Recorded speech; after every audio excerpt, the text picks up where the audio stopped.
जो मैं कहूंगा वह तुम्हारे धर्म को नहीं बचाएगा, वह तुम्हारे धर्म को जलाएगा। और अगर कुछ बचेगा तो वही बचेगा जो सच में सत्य है। तुम यहां भगवानों को बचाने मत आए हो। भगवान तुम्हारी सुरक्षा के मोहताज नहीं है।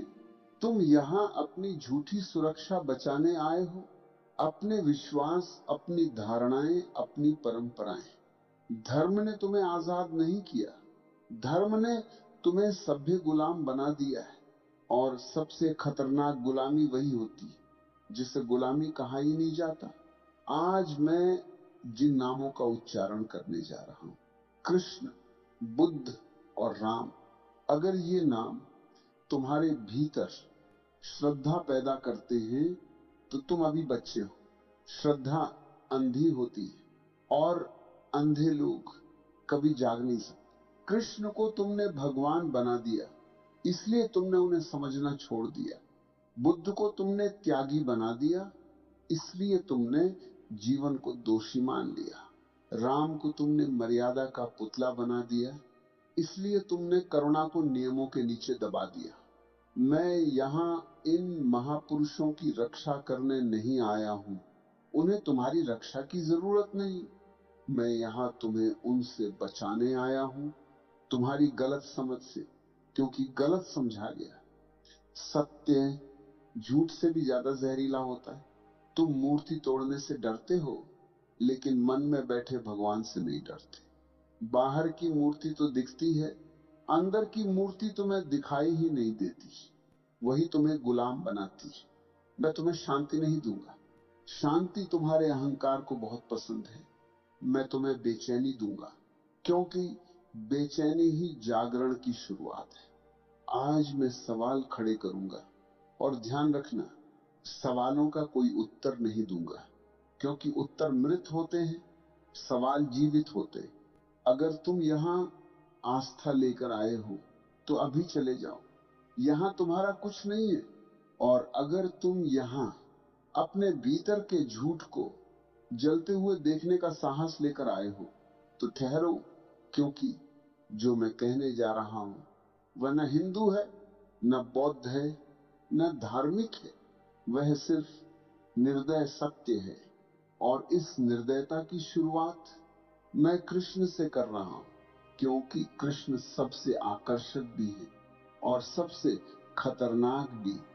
कृष्ण सबसे सुंदर छल है जो अस्तित्व ने मनुष्य के सामने रखा है। ध्यान से सुनना, मैं कह रहा हूं छल, और यही पहली चोट है। कृष्ण झूठ नहीं है, लेकिन वे सीधे भी नहीं है। और जो सीधा नहीं है वो खतरनाक है, खासकर तब जब लोग सो रहे हों। कृष्ण को तुमने भगवान कहा, इसलिए तुमने उनसे सवाल करना बंद कर दिया।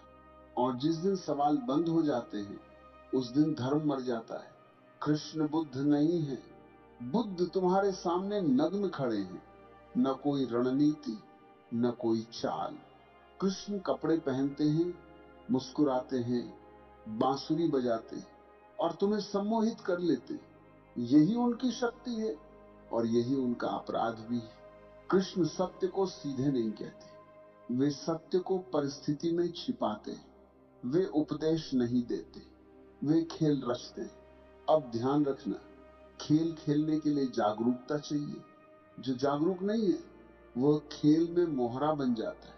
महाभारत को देखो, कृष्ण खुद युद्ध नहीं करते, वे नियम बनाते भी नहीं और तोड़ते भी नहीं, वे नियमों का उपयोग करते हैं। भीष्म को शिखंडी के पीछे छुपाकर गिराया जाता है, द्रोण को उसके पुत्र की मृत्यु के झूठ से तोड़ा जाता है, कर्ण को तब मारा जाता है जब उसका रथ धांसा हुआ होता है।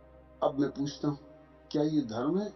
कृष्ण कहते हैं, धर्म की रक्षा के लिए अधर्म भी धर्म हो जाता है। सुनने में ये बहुत ऊंचा लगता है, असल में ये बहुत खतरनाक है, क्योंकि हर अपराधी यही तर्क देता है, हर हिंसक यही कहता है, मैं मजबूरी में कर रहा हूं। कृष्ण के स्तर पर यह वाक्य सही हो सकता है, लेकिन तुम्हारे स्तर पर यह जहर है, क्योंकि तुम कृष्ण नहीं हो। और यही समस्या है, कृष्ण नैतिक नहीं है, वे नैतिकता के पार हैं, लेकिन जो नैतिकता के पार नहीं पहुंचा, अगर वो नैतिकता को छोड़ दे तो वह पागल हो जाता है। तुम कहते हो कृष्ण ने किया तो सही होगा, यही अंध भक्ति है, यही बौद्धिक आत्महत्या है। कृष्ण मक्खन चुराते और तुम कहते हो लीला है। कृष्ण अनेक स्त्रियों के साथ नृत्य करते और तुम कहते हो दिव्य प्रेम है। लेकिन समाज इसे क्या सीखेगा? चोरी को सौंदर्य मिलेगा, वासना को आध्यात्मिक नाम मिलेगा। कृष्ण व्यक्तिगत है, वे समाज के लिए नहीं है। समाज अगर कृष्ण जैसा हो जाए तो अराजकता पैदा हो जाएगी। इसलिए समाज ने राम को चुना और कृष्ण को मंदिर में बंद कर दिया। कृष्ण बुद्धि के व्यक्ति हैं, हृदय के नहीं। अर्जुन रो रहा है, उसके सामने उसके गुरु हैं, उसके भाई हैं, उसके अपने लोग हैं। कृष्ण बुद्धि के व्यक्ति हैं, हृदय के नहीं। अर्जुन रो रहा है, उसके सामने उसके गुरु हैं, उसके भाई हैं, उसके अपने लोग हैं। और कृष्ण क्या कहते हैं? दर्शन, शब्द, सिद्धांत, करुणा नहीं, तर्क। बुद्ध वहां होते तो चुप बैठ जाते, राम वहां होते तो शायद धनुष नीचे रख देते। कृष्ण वहां खड़े होकर तुम्हें समझा रहे कि मृत्यु एक भ्रम है, सत्य है, लेकिन क्या ये उस क्षण की दवा है? कृष्ण का सत्य बहुत ऊंचाई से बोला गया सत्य है, और ऊंचाई से बोली गई हर बात नीचे खड़े व्यक्ति के लिए पत्थर बन जाती है। इसलिए मैं कहता हूं, कृष्ण को मत अपनाओ, कृष्ण को समझो, कृष्ण का अनुकरण मत करो, कृष्ण की चेतना तक पहुंचना सीखो। और वो बहुत कठिन है, क्योंकि कृष्ण सरल नहीं है। वे सरल होने का अभिनय करते हैं। उनकी मुस्कान भोली नहीं है, वो जागरूक है, और जागरूक मुस्कान अजागर मन के लिए खतरनाक है। कृष्ण तुम्हें सहारा नहीं देंगे, वे तुम्हारे सहारे छीन लेंगे। और अब समझो, मैं कृष्ण के खिलाफ नहीं हूं, मैं कृष्ण को भगवान बना देने के खिलाफ हूं। क्योंकि जिस दिन तुम किसी को भगवान बनाते हो, उसी दिन तुम खुद जिम्मेदारी से भाग जाते हो। और कृष्ण तुम्हें जिम्मेदारी से मुक्त करने नहीं आए थे, वे तुम्हें जिम्मेदार बनाने आए थे, लेकिन तुमने उन्हें पूजा में बदल दिया। और यही सबसे बड़ा पाप है। अगर कृष्ण खतरा है तो बुद्ध और भी सूक्ष्म खतरा है। कृष्ण तुम्हें उलझाते हैं, बुद्ध तुम्हें चुप करा देते हैं। और ध्यान रखना, चुप्पी अगर समझ से ना आए तो वो भी पलायन बन जाती है। बुद्ध सबसे शांत व्यक्ति है जो कभी पृथ्वी पर चले, और इसी शांति ने लाखों लोगों को जीवन से काट दिया। बुद्ध कहते हैं जीवन दुख है। यह वाक्य गहरा है, लेकिन यह वाक्य अधूरा है। जीवन दुख भी है, जीवन आनंद भी है, लेकिन बुद्ध ने तराजू को एक तरफ झुका दिया। क्यों? क्योंकि बुद्ध ने जीवन को देखा दुख की आंख से, और जो जिस आंख से देखता है उसे वही दिखता है। बुद्ध राजकुमार थे, सुख उन्होंने बहुत देखा, और शायद उसी अति सुख से उन्हें उबकाई आ गई। लेकिन ध्यान रखना, बुद्ध का मार्ग बीमार व्यक्ति का मार्ग है, गहरा, सुंदर, लेकिन जीवन विरोधी। बुद्ध हंसते नहीं, कम से कम उनकी शिक्षाओं में हंसी नहीं है। और जहां हंसी नहीं होती वहां जीवन सिकुड़ने लगता है। बुद्ध ने इच्छा को शत्रु बना दिया, तृष्णा को जड़ बताया, कामना को बंधन कहा। यह आधा सत्य है। इच्छा समस्या नहीं है, अचेत इच्छा समस्या है। लेकिन बुद्ध ने काट दिया, समझाया नहीं। और जहां काटा जाता है वहां घाव बनता है। इसलिए बौद्ध भिक्षु जीवित कम, सही ज्यादा दिखते हैं। उनके चेहरे पर शांति है, लेकिन रस नहीं। और जीवन बिना रस के सिर्फ लंबा उपवास है। बुद्ध ने संसार छोड़ा, यह उनकी व्यक्तिगत क्रांति थी, लेकिन उनके अनुयायियों ने इसे नियम बना लिया। यही धर्म सड़ता है। बुद्ध का मौन उनके स्तर पर बोध था, लेकिन शिष्य के स्तर पर वह दमन बन गया। बुद्ध कहते हैं स्वयं दीपक बनो, अद्भुत वाक्य, लेकिन कितनों ने सुना? ज्यादातर ने यही सुना, सब छोड़ो। और जो सब छोड़ देता है बिना समझे, वह भीतर से कड़वा हो जाता है। बुद्ध की करुणा शांत है, ठंडी है। कृष्ण की करुणा नाचती है, उलझाती है। राम की करुणा वह कर्तव्य में दब जाती है। और अब राम राम सबसे सुरक्षित है, इसीलिए सबसे खतरनाक भी। राम नियम है, राम व्यवस्था है, राम समाज के प्रिय पुत्र हैं। और समाज कभी जागा हुआ मनुष्य नहीं चाहता, उसे चाहिए आज्ञाकारी मनुष्य। राम ने मर्यादा चुनी, लेकिन मर्यादा जब मनुष्य से बड़ी हो जाती है तो मनुष्य मर जाता है। सीता का त्याग राजधर्म के नाम पर हुआ और करुणा चुपचाप हार गई। राम आदर्श राजा है, लेकिन जागृत गुरु नहीं। वे व्यवस्था तो सुधारते हैं, चेतना नहीं। राम अनुकरणीय है, और यही समस्या है, क्योंकि अनुकरण कभी जागरण नहीं देता। राम तुम्हें अच्छा नागरिक बनाते हैं, मुक्त मनुष्य नहीं। और अब सुनो, तीनों में कोई पूर्ण नहीं है। कृष्ण बहुत बुद्धिमान है, बुद्ध बहुत विरक्त है, राम बहुत अनुशासित है, और मनुष्य मनुष्य इन तीनों का अधूरा मिश्रण है। इसलिए मैं कहता हूं, किसी को मत चुनो। कृष्ण से खेल सीखो, बुद्ध से जागरूकता, राम से जिम्मेदारी, लेकिन किसी के पीछे मत चलो, क्योंकि जो पीछे चलता है वह कभी स्वयं नहीं पहुंचता। धर्म रास्ता नहीं है, धर्म जागने की चोट है। और अगर ये चोट तुम्हें लगी है तो आज का प्रवचन सफल हुआ।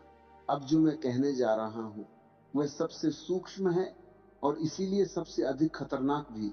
अब तक तुम देवताओं से उतरे, अब तक तुम आदर्शों से मुक्त हुए, अब तक तुमने कृष्ण, बुद्ध और राम को सम्मान के साथ विदा किया।